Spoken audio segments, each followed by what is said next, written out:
તો હવે વાત કરીએ ભરૂચની, તો ભરૂચ તાલુકાના પુરસા ગામે જે શિક્ષણની સમસ્યા વકરી છે ત્યારે બાળકો લોબીમાં બેસી શિક્ષા મેળવવા મજબૂર બન્યા છે।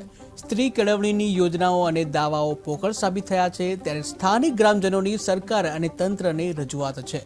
જ્યાં વડનગર ધ્રુંડાવઈ લીલા ચરિત્ર કાર્યક્રમ યોજાશે ત્યારે 31 તારીખથી 4 જાન્યુઆરી સુધી સ્મૃતિ પારાયણ કથા થશે। 31 તારીખે સ્વામિનારાયણ મંદિરથી પોથી યાત્રા નીકળશે। પરંપરાગત રીતે શાકોત્સવની ઉજવણી થશે। 4 દિવસ પટેલ માધવલાલ પરિવાર દ્વારા કરવામાં આવ્યું। ગામની અંદર 1 થી 8 ધોરણ સુધીની પ્રાથમિક શાળા આવેલી છે અને જેમાં 175 થી 80 જેટલા વિદ્યાર્થીઓ અભ્યાસ કરી રહ્યા છે।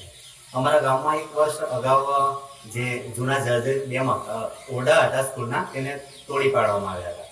ત્યારબાદ એક વર્ષ પછી હજુ એ ઓરડાઓનું નવેસરથી નિર્માણની કોઈ કાર્યવાહી થઈ નથી।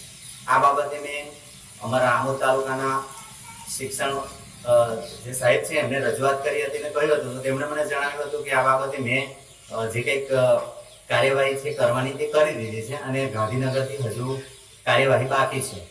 એટલે મારી તો નમ્ર રજૂઆત છે અને કે અમારા ગામ માટે જે આ 2 ઓરડાઓ છે તે બનાવી દેવામાં આવે તો વિદ્યાર્થીઓનું શિક્ષણ કથળતું અટકે। કે અમારા ગામની અંદર 1 થી 8 ધોરણ સુધીની પ્રાથમિક શાળા આવેલી છે અને જેમાં 175 થી 80 જેટલા વિદ્યાર્થીઓ અભ્યાસ કરી રહ્યા છે।